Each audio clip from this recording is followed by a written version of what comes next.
ரொம்ப நன்றி தோழர். ரொம்ப மகிழ்ச்சி. இன்னைக்கு முதல் மகிழ்ச்சி என்னென்னா, இந்த அக்கையனம் அப்படிங்கிற தமிழ் தலைப்புக்காக சிறப்பான ஒரு தமிழ் தலைப்பு வச்சுருக்காப்புல. அதற்கான விளக்கம் அவர் இயக்குனர் வந்து அவரே சொல்லுவார். நான் அதை சொல்ல வேணான்னு நினைக்கிறேன். ஆமாம். அதன் பிறகு வாழ்த்துக்கள் மீண்டும் ஒரு 2 பேருக்கு சொல்லணும். உதய் இயக்குனருக்கும், பிறகு பரத் 2 பேருக்கும். முதல்ல தொடங்கியிருக்காங்க. எனக்கு இன்னும் அந்த பசுமையாக நினைவு இருக்குது. அவங்க வீட்டுக்கு வந்து அந்த பாடலுக்கான சூழல்லாம் சொன்னது ஒரு அருமையான ஒரு ஆழமான உணர்வை பேசக்கூடிய ஒரு படமாக இந்த படம் இருக்கும். அதை நான் உறுதியாக சொல்லுவேன். அப்புறம் இசை பற்றி நான் சொல்கிறேன். இந்த கேட்ட அந்த 4 பாடல்களுமே வெவ்வேறு வகையான வகைமைக்குள்ளே அப்படியே பயணம் பண்ணுது. நான் எதிர்பார்க்கவே இல்லை அப்படி ஒரு வகைமைக்குள்ளே ஒரு திரைப்படத்துக்குள்ளே இருக்கும் அப்படின்னு. மேற்கத்திய இசையும் இருக்குது, ராக் மியூசிக் இருக்குது, இந்திய நாட்டார் இசையும் இருக்குது, இந்திய செவ்வியல் இசையும் இருக்குது. ஒரு ஆழமான ஒரு இசை அவருக்குள்ளே இருக்குதுன்னு நினைக்கிறேன் பரத்துக்குள்ளே. அது மிகவும் சிறப்பாக வெளிப்பட்டிருக்கு. வெறுமனே ஒரே பாணியிலான ஒரே வகைமையான இசையாக போடாமல் கலந்து கட்டி இருக்குது. அதுவும் அந்த முதல்ல வந்த பாடலில் வரிகள் அன்பன் நண்பன் மோகன்ராஜ் சிறப்பாக எழுதியிருந்தாப்புல. இந்த நேரத்தில் மோகன்ராஜனுக்கு என்னுடைய மனமார்ந்த வாழ்த்துக்கள் சொல்லிக்கிறேன். ஆனந்த விகடன் விருது வாங்கியிருக்காரு. சிறந்த பாடலாசிரியருக்கான இந்த வருடத்துக்கான விருது. நிறைய வாங்க நண்பா, சேர்ந்து ஓடுவோம், பறப்போம். ஆமாம். அப்புறம் அருண் பாண்டியன் ஐயாவுக்கு அவர் முதல்ல பார்க்கும்போது நான் ஒரு மாதிரி படபடப்படதான் இருந்தேன். அப்புறம் பழகும் போது தான் தெரிஞ்சது அந்த பலாச்சோள மாதிரி வெளியே தான் கொஞ்சம் கடுமையாக தெரிஞ்சாப்புல உள்ளுக்குள்ளே இனிக்க இனிக்க இனிக்க இனிக்க அன்பாக இருக்கார் அவர். ரொம்ப நன்றிங்க ஐயா, உங்கள் படத்தில் நானும் இணைஞ்சிருக்கிறதுக்கு. மற்ற அத்தனை பேருக்குமே என்னுடைய மனமார்ந்த வாழ்த்துக்கள். நிறைய பேர் இதில் புதுமுகமாக அறிமுகமாக இருக்காங்க. அது அரிதினும் அரிது இன்றைக்கு இருக்கக்கூடிய காலகட்டத்தில். வியாபாரத்துக்கு யார் பயன்படுவாங்களோ அவங்கள மட்டுமே பயன்படுத்திட்டு போகக்கூடிய ஒரு சூழல் இருக்கிற இடத்துல புதுசாக ஒருத்தரை வாங்க அப்படின்னு சொல்லி பண்ணுறதுங்கிறது பெரும் துணிவு. அதுக்கு மற்ற கலைஞர்கள் சார்பாக ஒரு மிகப்பெரிய நன்றி உங்களுக்கு. கீர்த்தி மேம், கண்ணகி படம் வந்து நான் எழுதியிருந்தேன். கண்ணகி படத்தில் அந்த நடிப்பை பார்த்துட்டு நான் இயக்குனர்கிட்ட சொன்னேன், எக்ஸ்ட்ராடனரியாக நடிச்சிருக்காங்க நண்பா அப்படின்னு சொல்லிட்டு. இந்த படத்துலையும் அப்படி தான் இருக்குது. நீங்கள் நிறைய பண்ணணும் மேம், நிறைய நல்ல நல்ல கதாபாத்திரங்கள் பண்ணணும். ஆமாம். அப்புறம் அசோக் செல்வனோடு நீங்கள் இணைஞ்சது, உங்களுடைய காதல் பெருகி ஆற்றாராக போயிட்டே இருக்கட்டும். ஆமாம். இப்போதைக்கு அவ்வளோதான் சொல்ல தோணுது. நீங்கள் படமும் பாருங்கள். பரத்துக்கு மிகப்பெரிய வாழ்த்து. ஏன்னா உண்மையாலுமே நான் சொன்ன மாதிரி நான் இப்படி ஒரு ஓசை எதிர்பார்க்கவே இல்லை. ஆகச்சிறந்த ஒரு பணி செய்திருக்காப்புல. உதய்க்கும் என்னுடைய மனமார்ந்த வாழ்த்துக்கள். ஒரு சக பயணியாக கலைஞனா நேர்மையோடு இன்னும் நிறைய செய்யுங்க. ஆமாம், நிறைய வாசிங்க. இது அட்வைஸாக எடுத்துக்க வேண்டாம். ஆமாம், அவ்வளோதான் இப்போதைக்கு சொல்ல தோணுது. மற்ற வந்திருக்கிற மற்ற அத்தனை கலைஞர்களுக்கும் என்னுடைய நன்றி, வணக்கம். நன்றி. அனைவருக்கும் வணக்கம். அருண் பாண்டியன் சார், பெரிய நன்றி. ஏன்னா கார்த்திக் நேதாவும் நானும் ஒரே ஸ்டேஜில் இருக்கிறது தான் ஃபஸ்ட்டுன்னு நினைக்கிறேன். ரொம்ப எனக்கு பிடித்த கவிஞன், பிடித்த பாடலாசிரியர். ஒரு ஒரு பாடலுக்குள்ளே ஒரு நவீன கவிதைகளை உள்ளே வைக்கிறதுல ரொம்ப சாமர்த்தியசாலி. எனக்கு ரொம்ப பிடிச்ச சக பாடலாசிரியரில் ஒருத்தர். ரீசெண்டாக 5 வண்ண பூவே எனக்கு பெரிய ஃபேன் தலைவர் நண்பா. அவ்வளோ ரகுமான் சாருக்கு நீங்கள் எழுதியிருக்கிறதுல எனக்கு இன்னும் நிறைய அவருக்கு எழுதணும். நீங்கள் சிறப்பாக அதை பண்ணுவீங்கன்னு நம்புகிறேன். அதுக்கடுத்து வந்து இந்த விழா நாயகன் பரத் வீரராகவன், உன்னுடைய 2வது பிறந்தநாள் நினைக்கிறேன் இன்னைக்கு. ரொம்ப ஹாப்பியாக இருக்குது. ரகுமான் சார் ஜெயிச்சதுக்கப்புறம் ஏஆர்ஆர் அப்படின்னு ஒரு பிராண்ட் வந்தது இல்லையா, அதே மாதிரி உங்களுக்கு ஒரு பிஆர் அப்படிங்கிற ஒரு பிராண்டு கூடிய சீக்கிரத்தில் வரணும். ரொம்ப ஹாப்பியாக இருக்குது. உதய் ரொம்ப நேர்த்தியாக கதை சொல்கிறதுல கெட்டிக்காரர். இந்த 2 பேரும் வந்து எந்த கலைஞர்களையும் வலிக்காமல் அடிக்கிறதுல அதுலேயும் கெட்டிக்காரங்க.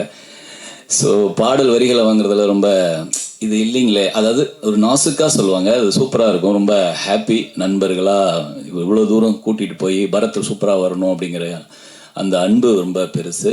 இதையெல்லாம் உருவாக்கி கொடுக்குற ஒரு கதையை, ஒரு களம் அமைச்சு கொடுக்குறாரு இல்லையா அருண் பாண்டியன் சார். உங்களுக்கு பெரிய மனசு. இத்தனை அறிமுகங்களை கொண்டு வந்து சேர்த்ததுக்கு வந்து அவ்வளோ கட்ஸ் வேணும். அன்பு வேணும், அவ்வளோ அன்பு அவர்கிட்ட இருக்குது. முதல் முறையாக அவரை மீட் பண்ணும்போது நான் அவரை மீட் பண்ணோடனே நான் சொன்னேன், சார் நீங்கள் என்ன கொடுக்குறீங்களோ நான் வாங்கிக்கிறேன். எல்லாரும் சொன்ன மாதிரி தான் உங்கள் படத்தில் நான் இருக்கணும். ஏன் அப்படின்னா நான் அவ்வளோ உங்களை நேசிச்சிருக்கேன் சார். நான் வந்து இணைந்த கைகளில் அந்த கயிறில் நீங்கள் ராம்கி சாரை போய் காப்பாற்றுவீங்களா, அதை நான் திருப்பி திருப்பி இப்பயும் பார்ப்பேன், எப்பயும் பார்த்துட்டு இருப்பேன் சார். அந்த அளவுக்கு நான் வந்து மூங்கில் கோட்டைன்னு ஒரு படம் நினைக்கிறேன், அந்த டைட்டிலே நான் வந்து பயங்கரமாக நான் நேசித்தது. அது என்ன வரலன்னு நினைக்கிறேன் இல்லையே சார். ஆனால் சூப்பரான டைட்டில் சாருக்காக நான் அந்த வந்து சின்ன வயசில் அப்படி இயங்கின காலங்கள் இருக்குது. அதுக்கு அடுத்தது வந்து சார் நீங்கள் ஊமை விழிகள் வந்து வெளிவரதுக்கு முன்னாடி நடந்த ஒரு போராட்டத்தை பற்றி நீங்கள் ஒரு டைம் சொன்னீங்க சார். அதையே நீங்கள் சூப்பராக கதையாக பண்ணலாம். அவ்வளோ அழகாக, அவ்வளோ த்ரில் இருக்குது, அவ்வளோ ட்விஸ்ட் இருக்குது. அதை முடிச்சுட்டு நீங்கள் வந்து சத்யம் தேட்டர் வாசல் அந்த படத்துக்கான கியூ நின்றுச்சுன்னு சொன்னீங்கல்ல, நான் உங்கள் கண்ணில் நான் வந்து அந்த வெற்றியை நான் பார்த்தேன் சார். அவ்வளோ ஹாப்பியாக சொன்னீங்க சார். நம்ம அந்த டைமில் இல்லைனாலும் நீங்கள் கொடுத்த அந்த பரவசத்தை வந்து நாங்கள் அவ்வளோ ஃபீல் பண்ணோம். ஏன் அதை நான் எங்கே அப்போ ஃபீல் பண்ணேன்னா, உண்மையே சொல்கிறேன், டூரிஸ்ட் ஃபேமிலிக்கு க்ரௌடாக நிறைய பேர் வரும்போது இப்படிதான் நான் அருண் பாண்டியன் சார் வந்து இதை அவர் படத்துக்கு ஃபீல் பண்ணியிருப்பாருங்கிற அந்த ஃபீல் எனக்கு கொடுத்தீங்க. ரொம்ப சந்தோஷம் சார். கீர்த்தி மேம், நான் வந்து இதில் வாழ்க்கையே போராட்டம் அப்படிங்கிற ஒரு பாட்டு வந்து எழுதும்போது உங்கள் விஷுவல் பார்த்துட்டு தான் எழுதினேன். ரொம்ப சூப்பராக பண்ணியிருக்கீங்க. இங்கே தான் அப்பா பொண்ணாக இருக்காங்க, படத்தில் வேற ஒரு கதை மாந்தர்களாக இருப்பாங்க. கண்டிப்பாக உங்களுக்கு எல்லாருக்கும் பிடிக்கும். உதய் ரொம்ப பிரில்லியண்ட்டாக பண்ணியிருக்காப்புல. சின்ன படங்கள் வெற்றி பெறும்போது பெரிய படங்கள் ஆகுது. அதை நீங்கள் குடும்பத்திலையும் நிரூபிச்சிருக்கீங்க, டூரிஸ்ட் ஃபேமிலிலையும் அதை வந்து சாத்தியப்படுத்திருக்கீங்க. ஊடகங்கள் படம் நல்லா இருந்தால் அதை கொண்டு போய் சேர்க்கறதுல ரொம்ப ரொம்ப ஆசையாக இருக்கீங்க. இந்த படமும் கண்டிப்பாக கொண்டு போய் சேர்ப்பீங்கன்னு நம்பிக்கை இருக்குது. ப்ரெஷோவில் பாருங்கள், உங்களுக்கு எல்லாருக்கும் பிடிக்குங்கிற ஒரு நம்பிக்கை இருக்குது. அடுத்தது முதல் டைட்டில் ட்ராக் எழுதின புது பாடலாசிரியர் சாண்டி வந்திருக்காருன்னு நினைக்கிறேன், இல்லையா? இருக்காரா பிரதர்? வாங்களேன் ப்ளீஸ். சாரி, அது ரொம்ப நல்லா எழுதியிருக்கீங்க. அந்த தத்தகாரம் ரொம்ப ரொம்ப சவாலானது. நிறைய எழுதுங்க. ரொம்ப ஆல் தி பெஸ்ட். நான் உங்கள் பேரை கேட்டது தான் உங்களுக்கு மேடை ஏற்றுன்னு தான் உட்காருங்க. ரொம்ப ரொம்ப ஹாப்பியாக இருக்குது. இந்த படம் பெருசாக வரணும். நன்றி. என் பேர் பரத் வீரராகவன். என்னோடய ஃபர்ஸ்ட் படம். அப்பா அம்மா முதல் நன்றி. என் அப்பா தான் என்னோடய ஃபர்ஸ்ட் குரு. என் குருஸ்க்கெலாம் நான் ரொம்ப நன்றி சொல்லணும்னு நினைக்கிறேன். Nithyananda master, Palanippa master, Anitha Francis ma'am, இவங்களாம் தான் கைட் பண்ணாங்க. அப்புறம் என்னோடய பெஸ்ட் ஃப்ரெண்ட் நிஷாந்த், அவனோட என்டையர் ஃபேமிலி, அம்மா அப்பா மாமா மாமி தாத்தா பாட்டி எல்லாருமே. அண்ட் இந்த மூவியில் வந்து ஃபர்ஸ்ட் வந்து உதய் ப்ரோ தான் வந்து என்னை கூட்டிகிட்டு போகிறாங்க. பாண்டியன் சார் வந்து என்னை எதுவுமே கேட்கல. ஃபஸ்ட்டு என்னோடய ஒர்க்ஸ் தான் கேட்டாங்க. கொஞ்சம் நர்வஸாக இருக்குது, நான் கொஞ்சம் டைம் எடுத்துக்கிறேன். இல்லை தனி சொல்லலாம். நிறைய ஸ்டேஜ் எழுதியிருக்கேன், வாசிச்சிருக்கேன், பேசுனதில்லை. Thank you, sorry. இங்கே வந்திருக்கும் ப்ரெஸ் மீடியா எல்லாருக்கும் நன்றி, வணக்கம். சார் வந்து இப்போ எல்லாருமே சொன்னாங்க, நீங்கள் சொல்கிற பட்ஜெட்டில் நான் பண்ணுவேன் அப்படின்னு சொன்னாங்க. என்கிட்ட வந்து நான் கோட் பண்ணணும், மியூசிக்கு நான் என்ன பண்ணணுன்றதை. ஸோ நான் வந்து சார்கிட்ட கோட் பண்ணுறேன். கோட் பண்ணதுக்கப்புறம் சார் என்ன சொல்கிறாருன்னா, இந்த பட்ஜெட்டில் பண்ணுறவையாடா அப்படின்னாரு. பண்ணிடுவேன் சார். நான் அதோட ஒரு 3 மடங்கு பட்ஜெட் அதிகமாச்சு. ஃபஸ்ட்டு படம் எனக்கு யாருக்கு இந்த மாதிரி ஒரு ப்ரொடியூசர் கிடைப்பாங்கன்னு சத்தியமாக தெரில. என்னால் நிறைய மியூசிஷியன்ஸோட ஒர்க் பண்ண முடிஞ்சது. இன்றைக்கி இந்த ஸ்டேஜில் இருக்கவங்கெல்லாம் வந்து நான் இன்றைக்கி தான் வரேன். ஃபஸ்ட்டு படம் இவங்கெல்லாம் மோகன்ராஜன் அண்ணா, கார்த்திக் நேதா சார், எல்லாருமே இவங்கெல்லாம் வந்து 500 பாட்டு எழுதியிருக்காங்க. ஸோ அவங்களோட ஒர்க் பண்ணுறதுக்கு, எல்லா மியூசிஷியன்ஸோட ஒர்க் பண்ணுறதுக்கான ஒரு ஆப்பர்ச்சுனிட்டி கிடைச்சது. Sir for ever grateful sir. And Uday bro ரொம்ப ஸ்மார்ட்டான, சென்சிபிளான, காமன் கம்போஸ்டான ஒரு டைரக்டர் அவர். Please remember his name Uday K. அவ்வளோதான் நான் சொல்ல முடியும். அண்ட் படத்தை வந்து ரீரெக்கார்டிங் பண்ணும்போது ஸோ நிறைய வாட்டி திரும்பி போட்டு பார்த்துட்டே இருப்போம்.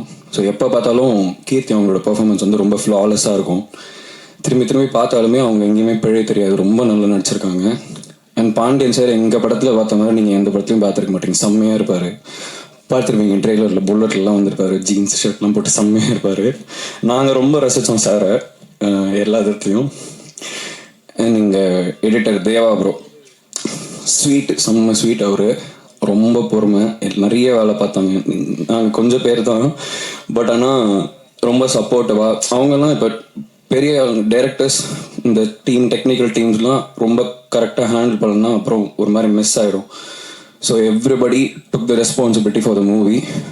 எங்களால் முடிஞ்ச உழைப்பை போட்டிருக்கோம். ஃபர்ஸ்ட் மூவி கண்டிப்பாக போகும், நல்லா பண்ணுவோம். கண்டிப்பாக தியேட்டரில் வந்து பாருங்கள். படத்தில் 4 பாட்டு இருக்குது, கேட்டிருப்பீங்க. God is great. Thank you so much. எல்லாருக்கும் வணக்கம். பிரஸ் அண்ட் மீடியாவுக்கு நன்றி வந்ததில்.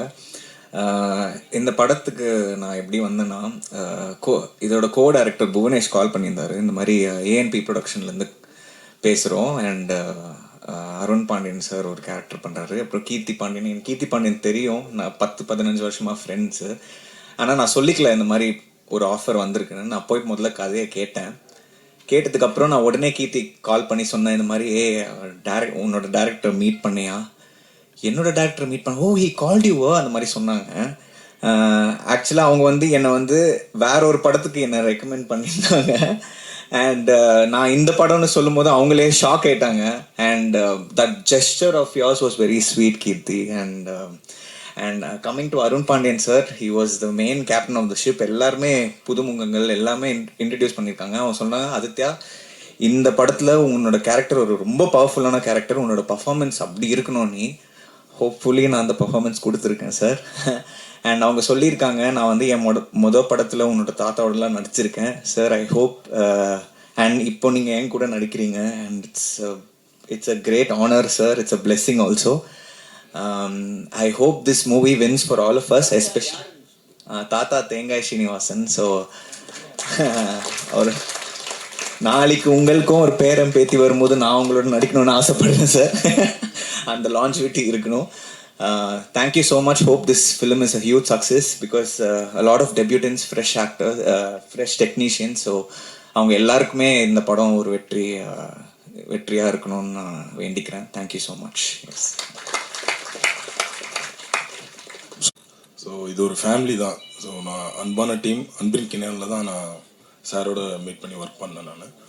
So thank you so much sir for calling. கல்கி பிரதர் சொன்ன மாதிரி சார் ஒரு கால் பண்ணுறாரு அப்படின்னா அது ஃபேமிலியில் இருக்கிற மாதிரி தான். ஸோ கால் பண்ணி எங்கடா இருக்க இந்த மாதிரி பண்ணுறேன் அப்படின்னா போய் மீட் பண்ணோம். ஸோ யார் என்னன்னு க்ரூ சொன்னால் இந்த டீமை பற்றி பயங்கரமாக பேசினார். டே ஒரு புது டீம் தான், பயங்கர எனர்ஜியாக இருக்காங்க, கதெல்லாம் அவ்வளோ கான்ஃபிடென்ட்டாக இருக்குது அப்படின்னாரு. ஸோ சாரும் இந்த படத்தில் ஸ்க்ரீன் ப்ளே பண்ணியிருக்காரு. ஒரு ப்ரொடக்ஷனாக ஸ்க்ரீன் ப்ளே பண்ணி எல்லாரும் பார்த்துருப்போம். ஸோ இந்த படம் ஈகராக எல்லாருமே waiting sir. And Keerthi ma'am, so எந்த ரோல் கொடுத்தாலும் அது தைரியமாக எடுத்து பண்ணுறாங்க. ஸோ இதுலேயும் நான் பார்த்தேன், super ma'am, all good. So எல்லா டீமுக்கும் என்னோட வாழ்த்துக்கள். Thank you so much. Thank you so much. Okay, எல்லாருக்கும் வணக்கம். எனக்கு பரத்தை விட இன்னும் ரொம்ப நர்வஸாக இருக்குது. பட் என்னால் என்ன பேச முடியுதுன்னு பார்க்குறேன். ஸோ ஃபஸ்ட்டு நன்றி என் அம்மாவுக்கு தான் சொல்லணும். அவங்க இல்லைன்னா நான் இங்கே இல்லை. ஸோ இந்த படத்தில் இருக்க ஃபீமேல் கேரக்டராக இருக்கட்டும், இதுக்கப்புறம் நான் பண்ண போகிற எந்த படத்தில் எந்த ஃபீமேல் கேரக்டர் ஸ்ட்ராங்காக இருந்தாலும் அதுக்கு காரணம் நான் கிடையாது, எங்கள் அம்மா தான். ஸோ அம்மாவுக்கு அடுத்து நான் நன்றி சொல்ல வேண்டிய முக்கியமான ஆள் அருண் பாண்டியன் சார். அவர் எனக்கு வாய்ப்பு கொடுத்தது பெரிய விஷயமானு எனக்கு தெரியல. மொத்த டீமுக்கும் என்னை நம்பி நீ உன் டீமோட வா, நம்ம ஒரு படம் பண்ணுவோம் அப்படின்னு சொன்னது ரொம்ப பெரிய விஷயமா நான் பார்க்குறேன். எத்தனை ப்ரொடியூசர் அதை பண்ண முடியும்னு எனக்கு தெரியல. அவங்க மற்ற எல்லா டெக்னீஷியனுமே ஒரு ஒன் கால் அவே தான் இருக்குது. யார் கால் பண்ணி கூப்பிட்டாலும் பண்ண முடியும். ஆனாலும் என்னையும் என் டீமையும் நம்பி எல்லாருக்குமே ஒரு வாய்ப்பு கொடுத்தது ரொம்ப பெரிய விஷயம் சார். நான் கண்டிப்பாக அதுக்கு ரொம்ப கிரேட்ஃபுல்லாக இருப்பேன், மறக்க மாட்டேன். நீங்கள் தான் என்னோடய முதல் படத்தோட ப்ரொடியூசர். உங்ககிட்ட நான் நிறைய கற்றுட்டு இருந்திருக்கேன். நான் ஷார்ட் ஃபிலிம் பண்ணிவிட்டு நேராக படம் பண்ண வந்த ஆள், பெரிய அனுபவம் கிடையாது. அந்த நேரத்தில் ஒரு 45 வருஷ அனுபவம் உள்ள ஒரு ஆளோட ட்ராவல் பண்ணது நான் ரொம்ப பெரிய கிஃப்டாக நினைக்கிறேன். அதே நேரத்தில் அவர் அப்படி எனக்கு டிஸ்டன்ஸாக இருந்தாரான்னு கேட்டிங்கன்னா கண்டிப்பாக கிடையாது. இந்த பாஸ்ட் 2 இயர்ஸில் அவங்க பசங்களை விட என் கூட தான் ரொம்ப நேரம் இருந்தாருன்னு என்னால் ரொம்ப ஸ்ட்ராங்காக சொல்ல முடியும். ஸோ நிறைய டிஸ்கஸ் பண்ணியிருக்கோம். ரொம்ப நடிக்கவும் தெரியாது எனக்கு, நிறைய சண்டை போட்டிருக்கோம். ஆனால் அந்த சண்டை எல்லாமே படத்துக்காக மட்டும்தான் பண்ணியிருக்கோம். அதை தாண்டி வேறு எந்த விஷயமும் இருக்காது. அவருக்கும் படம் நல்லா வரணும், எனக்கும் இந்த படம் நல்லா வரணும். ஸோ 2 பேரும் டிஸ்கஸ் பண்ணி கடைசியில் ஒரு மிட்லைன் பிடிச்சி தான் அந்த படத்தை பண்ணியிருக்கோம். கண்டிப்பாக உங்களுக்கு ஒரு பெஸ்ட்டான ஒரு படமாக இருக்கும்னு நினைக்கிறேன். அடுத்து இந்த படம் ஆரம்பித்தது யார்கிட்ட இருந்துன்னா கீர்த்தி கிட்ட இருந்து தான். கீர்த்தி கிட்ட இது ரொம்ப சின்ன ஒரு கதையாக கொண்டு போய் ஃபஸ்ட்டு ஒரு ஷார்ட் ஃபிலிமாக தான் ஃபஸ்ட்டு சொன்னேன். அங்கேருந்து ஆரம்பித்தது தான். அப்பத்துலேருந்தே முதல்ல இந்த கதையில் இருந்த ஒரு முக்கியமான கேரக்டர் தான் அந்த இந்திரான்ற ஒரு கேரக்டர் தான். என்னால் ரொம்ப ஸ்ட்ராங்காக சொல்ல முடியும். நான் கீர்த்தியை என்ன நினச்சி போய் இந்திரா கேரக்டர் சொன்னனோ அந்த இந்திராவாக தான் அவங்க இந்த கேரக்டராக தான் இந்த படத்தில் வாழ்ந்துருக்காங்க. அதுக்கு ரொம்ப தேங்க்ஸ். ஸோ கண்டிப்பாக உங்கள் எல்லாருக்குமே அந்த இந்திரா கேரக்டர் உங்கள் மனசில் நிற்கும். நெக்ஸ்ட்டு அடுத்து ஆர்டிஸ்டாக பார்த்தீங்கன்னா பிரவீன் ராஜா, ஆதித்யா, உங்கள் எல்லாருக்குமே ரொம்ப நன்றி. நான் ஒரு ஃபஸ்ட் டைம் டேரக்டராக இருந்தாலும் என்னால் என்ன கன்வே பண்ண முடியுதோ அதை கன்வே பண்ணி முடிஞ்ச அளவுக்கு அவங்க கிட்டேருந்து நல்ல பர்ஃபார்மன்ஸ் ரெண்டர் பண்ணியிருக்கேன். மற்ற ஆக்டர்ஸ் எல்லாருக்குமே நான் ஓவராலாக சேர்த்து தேங்க்ஸ் சொல்லிக்கிறேன். என்னால் தனித்தனியாக சொன்னால் டைம் ஆகும். ஸோ இதை விட ரொம்ப முக்கியம் என்னோடய டைரக்ஷன் டீம். பட வாய்ப்பு கிடைச்ச பிறகு வந்து ஒரு டீமாக அசைன் ஆகிறதுக்கும் எந்த எதிர்பார்ப்பும் இல்லாமல் சினிமான்ற ஒரு கனவுக்காக மட்டுமே என் கூட சேர்ந்த கூட்டம் அது. இவன் படம் பண்ணுவானா பண்ண மாட்டானா, எங்களுக்குன்னு ஒரு ரூமு, அந்த ரூமில் உட்காந்துட்டு காலையில் கதை பேசி நைட்டு கிளைமேக்ஸ்க்கு வந்துடுவோம். இப்படியே எவ்ரிடே ஒரு கதை பேசி நாங்களே அதில் அப்படியே சந்தோஷப்பட்டு ஒரு 100 படம் பண்ணியிருப்போன்னு வச்சுங்களேன். அதுலேருந்து வந்த டீம் தான் அது. அப்படி பட வாய்ப்பு கிடைச்ச பிறகு அந்த வாய்ப்பை எந்த விதத்துலையும் தப்பாக யூஸ் பண்ணிடக்கூடாதுன்னு எல்லாருமே ரொம்ப உழைச்சி பண்ணியிருக்கோம். கண்டிப்பாக இதோட கிரெடிட் எனக்கோ அருண் பாண்டியன் சாருக்கோ மட்டும் சொல்கிறதுல எந்த அர்த்தமும் இல்லை. இது ஹோல் டீமோட கிரெடிட் தான். அதை எங்கள் எல்லாரையும் கைட் பண்ணி கரெக்டாக கொண்டு போனது அருண் பாண்டியன் சார் தான் அதை பண்ணியிருக்காரு. அவரோட கைடன்ஸ்னால தான் எங்களால் இந்த படத்தை ஒரு பட்ஜெட்லேயும் எல்லாமே நல்லபடியாக பண்ண முடிஞ்சுது. தென் என்னோடய மியூசிக் டைரக்டர் பரத், நானும் அவனும் ஃபார்மலாக பேசினதே இல்லை. ஸோ பரத் என்னோட ஷார்ட் ஃபிலிம்க்கு மியூசிக் பண்ண ஆள். அவர் யாருனே தெரியாது. அவரோட ஒரு 30 செகண்ட்ஸ் டீசர் ஒன்று பார்த்தேன். அந்த மியூசிக்கோட சவுண்ட் ரொம்ப ஃப்ரெஷ்ஷாக இருந்தது. அதுக்கப்புறம் என் ஷார்ட் ஃபிலிம்க்கு அப்ரோச் பண்ணி என் ஷார்ட் ஃபிலிம் பண்ணதுக்கப்புறம் கண்டிப்பாக என் படத்துக்கும் பரத் தான் பண்ணணும்னு நான் ரொம்ப ஸ்ட்ராங்காக பிலீவ் பண்ணேன். எல்லோரும் நிறைய பேர் சொன்னாங்க, பரத்தை அப்ரிஷியேட் பண்ணாங்க. எனக்கு ஆக்சுவலாக பரத்தை அப்ரிஷியேட் பண்ணது எனக்கு ரொம்ப சந்தோஷம். என்னை அப்ரிஷியேட் பண்ண மாதிரி இருந்துச்சு. கண்டிப்பாக பரத் இன்னும் நிறைய படங்கள் பண்ணணும். அவனோட பொட்டென்ஷியல் இன்னும் நிறைய அவனால் பண்ண முடியும் அப்படின்னு நான் நம்புகிறேன். அடுத்தடுத்து நம்ம சேர்ந்து நிறைய படங்கள் பண்ணணும், அதுதான் என்னோட எதிர்பார்ப்பு. நெக்ஸ்ட்டு என்னோட cinematographer Vicky, long time friendship. சும்மா கேமரா எடுத்துகிட்டு அப்படியே தெருவாக சுற்றுறது, கல்யாண வீடியோலாம் எடுக்கிறது, கல்யாணத்தில் உட்காந்துட்டு நாங்கள் ஏதோ ஒரு உலக சினிமாவை பற்றி பேசிகிட்டு இருக்கிறது, அப்படியே நம்மலாம் ஒரு படம் பண்ணுவோண்டா அப்படின்னு பேசாத கதை கிடையாது. பெரிய கனவு எல்லாமே. விக்கி என்ன கேட்டிங்கன்னா ரொம்ப சிம்பிளான ஒரு லொக்கேஷனை கூட விக்கியோட ஃப்ரேமில் பார்க்குறப்ப ரொம்ப அழகாக இருக்கும். அது என்ன மேஜிக் அவங்ககிட்ட இருக்கும்னு எனக்கு தெரியாது. ரொம்ப நல்ல சினிமாட்டோகிராஃபர். அவன் இன்னும் நிறைய படங்கள் பண்ணணும். அவனோட கண்ணு வழியாக நான் நிறைய ஷார்ட்ஸ் நான் பார்க்கணும், நிறைய ஃப்ரேம்ஸ் பார்க்கணுன்னு நினைக்கிறேன். Vicky, long time to go. Next என்னோடய படத்தோட எடிட்டர் திவேத்தியன், தேவா. யூஸ்வலாக நாங்கள் தேவான்னு தான் கால் பண்ணுவோம். ஆக்சுவலாக அவன் இந்த படத்துக்கு எடிட்டர் மட்டும் கிடையாது, இந்த படத்தில் மொத்தமே அவன் தான். அவன் பண்ணாத வேலையே கிடையாது. அவன் எடிட்டிங் பண்ணுவான். இது நீங்கள் வெளியில் பார்க்குற பேனர் டிசைன்லேருந்து எல்லாத்துலேயும் அவனோட கான்ட்ரிபியூஷன் இருக்கும். இது நம்ம படம்னு சொல்லி ஒரு வேலை தெரியலனாலும் போய் ஒரு நாளில் கற்றுட்டு வந்து அந்த வேலையை திருப்பி செய்வான். தேவா என்னோட ஒரு பெரிய சப்போர்ட்டு. அவனோட நான் நிறைய படங்கள் பண்ணணும்னு நினைக்கிறேன். சீக்கிரமே இந்த படம் ரிலீஸ் ஆனதுக்கப்புறம் அவனோட எடிட்டிங் பேசப்படும். கண்டிப்பாக அவனுக்கு நிறைய பட வாய்ப்புகள் வரும். Thanks Deva. Next overall cast and crew எல்லாருக்குமே தேங்க்ஸ். 2 பேர் எனக்கு ரொம்ப முக்கியமான ஆளுங்க. என்னென்னா, நான் பொய் சொல்ல விரும்பல, மற்றவங்களாம் அப்படியே நான் அவங்களோட ஃபேன் பாய், ரசிகன் அப்படின்லாம் சொல்கிறதுக்கெலாம் எனக்கு தெரியல. கண்டிப்பாக கார்த்திக் நேதா சாருக்கு நான் ஒரு ஃபேன் பாய் தான். இப்போவும் ரசிகனாக தான் இருக்கேன். தூரமாக இருந்தாலும் அந்த ரசிகனாகவே இருக்கணும்னு தான் நினைக்கிறேன். அவர் முதல் வாட்டி போய் மீட் பண்ணப்போ அந்த படத்தை தாண்டி எனக்கு அவரை நேரில் பார்க்கணும், அவரோட வார்த்தைகள் அதெல்லாம் எங்கேருந்து வருது, எப்படி ஒரு இப்படி யோசிக்கிறாரு, எப்படி இப்படி எழுதுறாருன்னு தெரிஞ்சுக்கணும் தான் நான் போனேன். அவர் ஒத்துக்கலனாலும் பரவாயில்ல, ஒரு வாட்டி மீட் பண்ணிட்டு வந்துடுவோம். ஆனால் அவர் ரொம்ப அழகான ஒரு பாட்டு கொடுத்தாரு. ரொம்ப அழகான ஒரு 2 வார்த்தை, இதுவரை யாருமே கேட்காத ஒரு வார்த்தை, மெல்லாலி மெல்லாலின்னு ஒரு 2 வார்த்தையை கொடுத்துருக்காரு. அந்த பாட்டும் ரொம்ப அழகான ஆழமான ஒரு பாட்டு. Thank you sir. அடுத்து என்னோட இன்னொரு லிரிசிஸ்ட், அவர்கிட்ட இருக்கிற மாதிரி ஃபார்மல்லாம் கிடையாது, அவர் எனக்கு அப்படியே தோஸ்து மாதிரி, மோகன்ராஜன். அவரோட பாடல் வரி மாதிரியே அவரும் ரொம்ப எளிமையானவர். ரொம்ப எளிமையாகவும் அழகாகவும் எப்படி பாட்டு எழுத முடியுன்றது அவர்கிட்ட எனக்கு ரொம்ப பிடிச்ச விஷயம். இவங்க 2 பேர் கூடயுமே அடுத்தடுத்து நிறைய படங்கள் பண்ணணும்னு நினைக்கிறேன். Thank you brother. ஓவராலாக எல்லாரையும் கவர் பண்ணிட்டேன்னு நினைக்கிறேன். ஸோ அக்கேனம் அப்படின்ற டைட்டில் எதனாலனா, அக்குன்றது ஆயுத எழுத்தோட ஒரு வார்த்தை வடிவம். ஸோ அதனால தான் அது அக்கேனம். நம்ம ஆவண்ணா ஈயண்ணா சொல்கிற மாதிரி அக்கண்ணாவோட ஒரு வார்த்தை வடிவம் தான் அக்கேனம். அக்கேனமோட அர்த்தம் 3 புள்ளி. அது தவிர அந்த வார்த்தைக்கு வேற எந்த அர்த்தமும் கிடையாது. அந்த 3 புள்ளின்றது இந்த படத்தில் வர 3 இம்பார்ட்டன்ட் கேரக்டர்ஸை ரெப்ரசன்ட் பண்ணுது. அந்த 3 இம்பார்ட்டன்ட் கேரக்டர்ஸ்க்கு நடுவில் நடக்கிற கதைன்றதுனால இந்த டைட்டில் ரொம்ப ஆப்டாக இருக்கும் அப்படின்னு நாங்கள் ப்ரொடியூசருக்கு சஜஸ்ட் பண்ணோம். ஆஸ் யூஷுவல் நாங்கள் எது சொன்னாலும் அவர் உடனே ஓகே சொல்கிற ஆளும் கிடையாது. எல்லாமே யோசிப்பார், இது சரியாக வருமானு பார்ப்பார். நாங்கள் இது இல்லாமல் 2-3 டைட்டிலும் நாங்கள் ரெஜிஸ்டர் பண்ணி வச்சுருந்தோம். ஆனால் கடைசியில் அவர் ரொம்ப ஸ்ட்ராங்காக பிலீவ் பண்ணார்.